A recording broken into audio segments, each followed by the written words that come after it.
Assalamualaikum warahmatullahi wabarakatuh.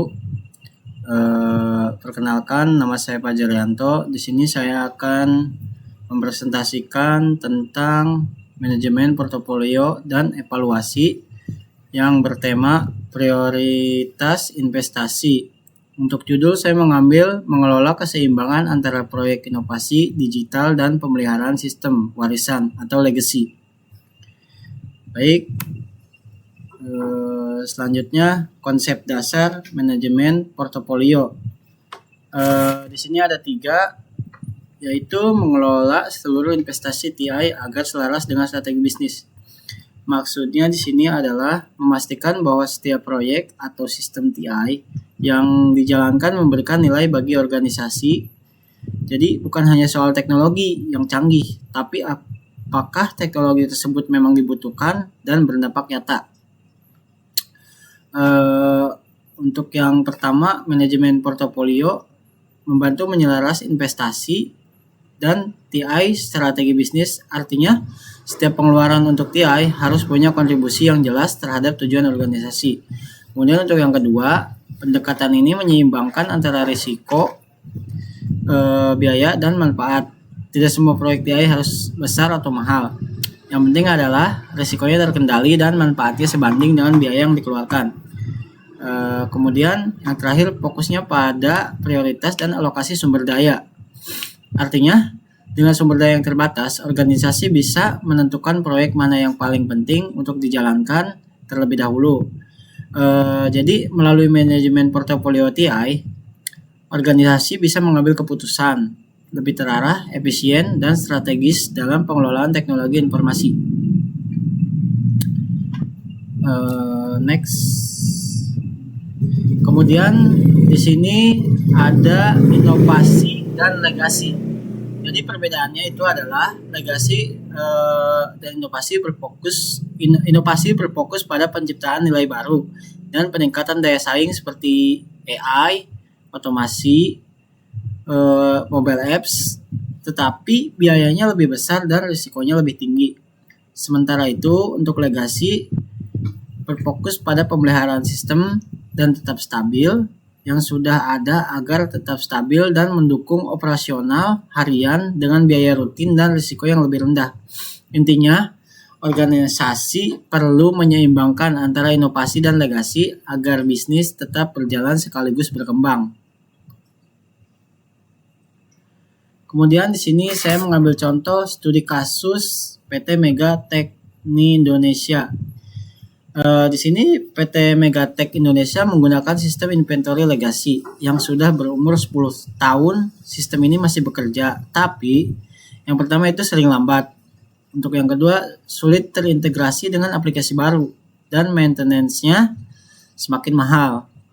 Tapi di sisi lain, perusahaan ini ingin membuat platform digital atau berupa aplikasi mobile untuk pelanggan, fitur tracking barang real time, dan dashboard digital untuk manajemen. Namun anggaran TI tahun ini terbatas sehingga perusahaan tidak bisa mengerjakan semuanya sekaligus. Megatek harus memilih memprioritaskan inovasi digital atau memperbaiki sistem legasinya.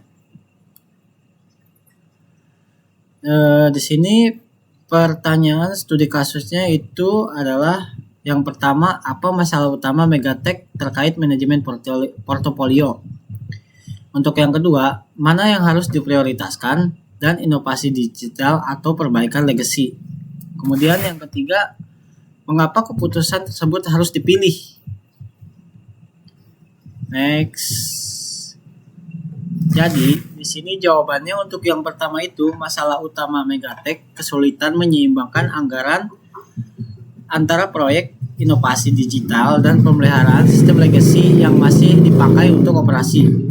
Kemudian untuk jawaban yang nomor 2, prioritas yang harus dipilih perbaikan sistem legacy terlebih dahulu, tetapi sisakan sedikit anggaran untuk inovasi kecil.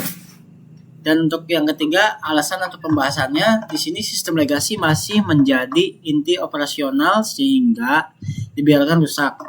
Bisnis bisa terganggu. Untuk yang kedua, risiko kerusakan sistem lama lebih besar dibanding risiko menunda inovasi.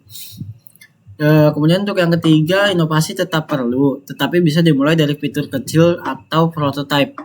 Jadi kesimpulannya keputusan legasi diperbaiki untuk menjaga stabilitas. Inovasi dilakukan secara bertahap sesuai kemampuan anggaran. Next. Kemudian untuk strategi menyeimbangkan investasi. Salah satu caranya adalah dengan menerapkan incremental innovation, yaitu inovasi yang dilakukan secara bertahap agar risiko dan biaya lebih terkontrol. Selain itu, organisasi perlu teknologi roadmap supaya setiap investasi TI memiliki arah yang jelas dan selaras dengan rencana bisnis. Kemudian dari sisi anggaran, penting untuk memisahkan antara anggaran operasional yang digunakan untuk menjalankan bisnis sehari-hari dan anggaran pengembangan yang berfokus pada pertumbuhan atau transformasi bisnis. Untuk yang terakhir, setiap keputusan investasi perlu dievaluasi menggunakan metode seperti NPV, payback period, dan risk scoring sehingga organisasi dapat menilai manfaat pengembalian dan risiko secara lebih objektif sebelum investasi dilakukan. Next. Kesimpulannya di sini, manajemen TI membantu perusahaan menentukan prioritas investasi yang paling bernilai dengan menyeimbangkan kebutuhan inovasi digital dan pemeliharaan sistem legacy. Melalui evaluasi nilai bisnis, risiko, dan urgensi, perusahaan dapat mengambil keputusan investasi yang tepat agar tetap stabil, sekaligus mampu bertransformasi secara digital. Baik, sekian dari saya untuk presentasi kali ini. Mohon maaf bila banyak kekurangannya. Wassalamualaikum warahmatullahi wabarakatuh.